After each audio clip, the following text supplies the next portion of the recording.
Hello and welcome all the students of BSc second year. Last lecture में हमने phenol water system देखी थी, है ना, ठीक है। और उससे पहले हमने देखा था कि पार्शियल मिसिबल लिक्विड्स क्या होते हैं, क्रिटिकल सॉल्यूशन टेम्परेचर क्या होगा, अपर क्रिटिकल सॉल्यूशन टेम्परेचर क्या होगा, फिर उसके बाद हमने देखा था लोअर क्रिटिकल टेम्परेचर क्या होगा, ठीक है। तो आज के लेक्चर में हम ट्राइथाइलअमाइन वाटर सिस्टम देखेंगे, ठीक है। ट्राइथाइलअमाइन वाटर सिस्टम के अंदर में अगरचे आप ठीक से अगरचे देखें तो उसके अंदर में सारी चीज़ें आपको समझ में आएंगी, क्योंकि यहाँ पे ट्राइथाइलअमाइन एंड वाटर सिस्टम में म्यूचुअल सॉल्युबिलिटी होती है ना, mutual solubility. That means solubility increase होगी जब टेम्परेचर क्या होगा, घटेगा। That means triethylamine and water system in which mutual solubility increases whenever there is a decrease in temperature, that is it has lower consolute temperature, lower है ना, critical solution temperature उसको बोलेंगे lower consolute temperature, है ना। अब यहाँ पे lower consolute temperature में म्यूचुअल solubilities इंक्रीज हो रही है, मतलब कि जैसे टेम्परेचर डिक्रीज हो रहा है तो solubilities क्या हो रही हैं, इंक्रीज हो रही हैं, है ना, ठीक है। दोनों भी लिक्विड्स की, जैसे ट्राइथाइलअमाइन और वाटर सिस्टम में, ठीक है। तो उसका ग्राफ भी हम क्या कर सकते हैं, प्लॉट कर सकते हैं। जैसे एक साइड में हमने कॉन्सोल्यूट टेम्परेचर लिया हुआ है ना, जिसके अंदर में दूसरी जो साइड होगी तो वो हम लोग यूज करेंगे एक ट्राइथाइलअमाइन के लिए, और दूसरा उसके अंदर में दूसरी फेज क्या रहेगी, एक रहेगी वाटर की सिस्टम और दूसरी ट्राइथाइलअमाइन सिस्टम, ठीक है। तो ये दोनों भी लेयर क्या होंगे, एक दूसरे से अलग रहेंगे। जैसे अब यहाँ पे आप फिगर देख लीजिए, ठीक है। अब फिगर अगरचे देखेंगे आप लोगों को क्लियरली समझ में आएगा, जो ये फिगर आपको सामने नजर आ रही है, ठीक है। तो ये फिगर को हम बोल सकते हैं, है ना, ये वाली फिगर कौन सी रहेगी, ट्राइथाइलअमाइन, है ना, फिगर बता रही है, ठीक है। तो अब इसके अंदर में अगर से देखें तो यहाँ पे हमने ग्राफ को प्लॉट किया है कैसे, temperature against mass percentage of triethylamine, ठीक है। अब इसके अंदर में अगर गौर से देखें तो दो फेज नजर आ रहे हैं। ये फर्स्ट फेज है, phase 1, and this phase is 2 phases, और यहाँ पे 1 फेज, ठीक है। अगर टेम्परेचर की अगर बात करें तो यहाँ पे टेम्परेचर हमें 18.5 पे नजर आ रहा है ना, जो कि कॉन्सोल्यूट टेम्परेचर होगा 18.5 का, है ना। अबव दिस टेम्परेचर, है ना, तो यहाँ पे अगर टेम्परेचर अगर बढ़ा देंगे तो ये क्या होंगे, 2 डिफरेंट फेजेस हमें नजर आएंगे, है ना। इसके ऊपर 2 डिफरेंट फेजेस नजर आएंगे, और जैसे ही आप टेम्परेचर घटाएंगे तो दोनों भी एक ही फेज में रहेंगे, 1 फेज में, है ना। जैसे मान लो कि होमोजीनियस मिक्सचर रहेगा बिलो 18.5 टेम्परेचर डिग्री सेल्सियस के नीचे, और अगर टेम्परेचर अगर बढ़ाएंगे यहाँ पे तो यहाँ पे क्या होगा, 2 फेजेस नजर आएंगे, मतलब एक फेज रहेगा ट्राइथाइलअमाइन का और दूसरा फेज रहेगा वाटर का। तो टेम्परेचर बढ़ेगा तो 2 फेज नजर आएंगे, टेम्परेचर घटेगा तो एक फेज नजर आएगी, ठीक है। तो ये होता है ट्राइथाइलअमाइन एंड वाटर सिस्टम, ठीक है। अब जो नेक्स्ट हमें सिस्टम देखनी है तो वो है nicotine and water system, nicotine and water system. अब यहाँ पे हमें थोड़ा सा ध्यान से देखना है कि निकोटीन एंड वाटर सिस्टम में एक्चुअल में क्या होता है, ठीक है। अब यहाँ पे आप देख लीजिए nicotine and water system, graph भी देख लीजिए, ठीक है। ये जो ग्राफ आपको नजर आ रहा है स्क्रीन के ऊपर में, तो ये रहेगा temperature against mass percent of nicotine, यहाँ पे साइड बाय साइड, ठीक है। अब यहाँ पे टेम्परेचर जो देख रहे हैं हम लोग, तो यहाँ पे 30 डिग्री सेल्सियस नजर आ रहा है, ठीक है। अब 30 डिग्री सेल्सियस अगर से टेम्परेचर अगर से करेक्ट मेंटेन करेंगे तो वहाँ पे 1 फेज नजर आएगी, लेकिन जैसे ही टेम्परेचर, है ना, आगे बढ़ रहा है 208 डिग्री सेल्सियस पे जा रहा है ना, ठीक है।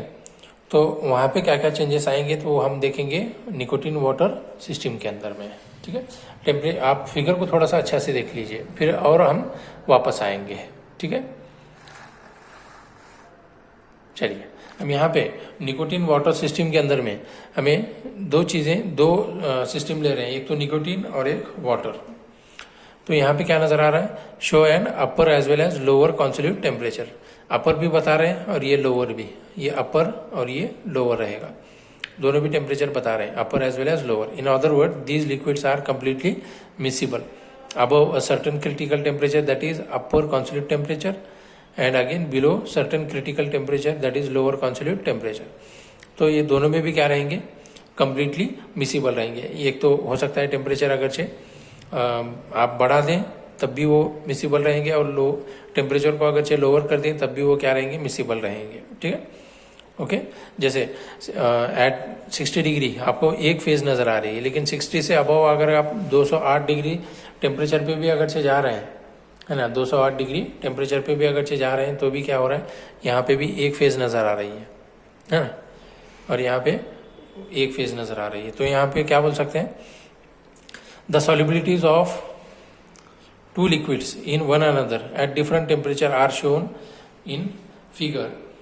The upper consolidate temperature is 208 degrees Celsius and lower consolidate temperature is 60.8 degrees Celsius. Between these two temperature, mixture of water and nicotine separate into two liquid layers. तो यहाँ पे हम क्या कर सकते हैं, दोनों भी फेजेस को सेपरेट कर सकते हैं. एक तो हो सकता है लोअर कॉन्सोलेट टेम्परेचर पे वन फेज नज़र आ जाए, फिर 208 डिग्री सेल्सियस पे हमें दो फेज नज़र आ जाए. मतलब वहाँ पे हम दोनों को भी क्या कर सकते हैं, दोनों भी फेज को सेपरेट कर सकते हैं. ठीक है, दोनों भी सिस्टम को सेपरेट कर सकते हैं. ठीक है, okay. This is called nicotine water system. ठीक है,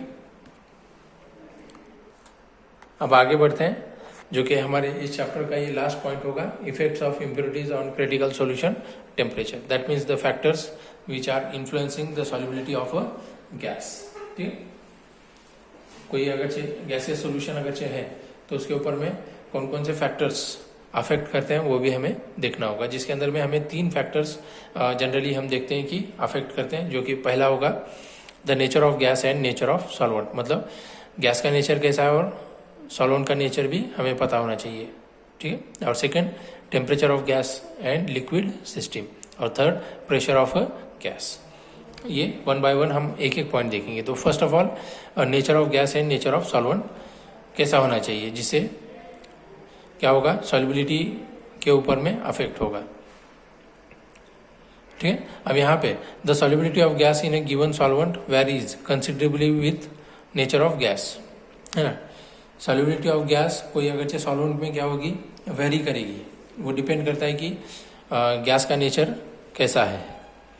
ठीक है, the gases which are easily liquefied are more soluble. है ना, जो ऐसे गैसेस जिसको हम इजीली लिक्विफाइड कर सकते हैं तो वो कॉमन सॉल्वेंट्स में क्या होते हैं, इजीली सॉल्युबल होते हैं. जैसे कि carbon dioxide is more soluble than hydrogen और ऑक्सीजन, क्योंकि कार्बन डाइऑक्साइड गैसेस फॉर्म में होगा और हाइड्रोजन और ऑक्सीजन भी कैसे गैसेस फॉर्म में होंगे. लेकिन अगर हाइड्रोजन ऑक्सीजन से कंपेयर करें कार्बन डाइऑक्साइड को तो वो क्या रहेगा, मोर सॉल्युबल रहेगा. ठीक है, और दूसरा the gases which are capable of forming ions in aqueous solution are much more soluble. क्योंकि जितने नंबर ऑफ आयंस जनरेट करेंगे, more number of ions generate करेंगे तो उतना ही वो गैस क्या होता है, सॉल्युबल होता है वाटर में. ठीक है, या तो फिर अदर सॉल्वेंट्स में. है ना, अदर सॉल्वेंट से वाटर में जितने नंबर ऑफ आयंस ज़्यादा जनरेट करेगा, फॉर्म करेगा, उतना ही उसकी सॉल्युबिलिटी बढ़ेगी. ठीक है, तो ये हो गया nature of gas and nature of solvent. ये first point, that means the factor which is affecting the solubility of a gas. अब नेक्स्ट पॉइंट आगे कंटिन्यू. सेकेंड हमने कहा था इफेक्ट ऑफ टेम्परेचर.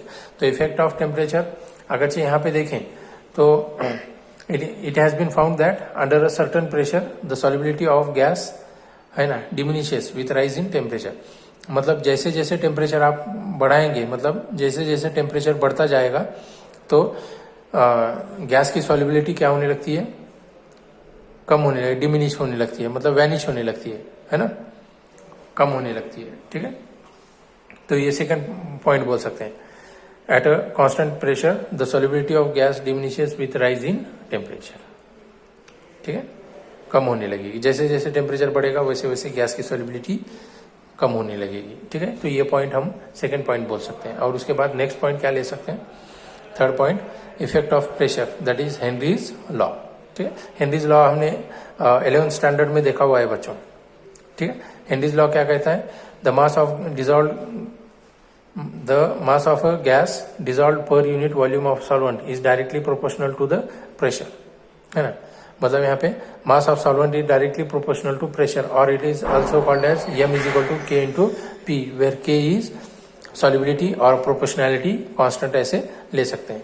तो m क्या बताएगा, mass of a gas dissolved per unit volume of a solvent, and P is the pressure of a gas which is in equilibrium with a solvent at a constant temperature। मतलब यहाँ पे at constant pressure and volume है ना, constant pressure and volume m is directly proportional to P, that means mass of a gas is directly proportional to pressure where V and T are constant, ठीक है, where K is the proportionality constant, ठीक है।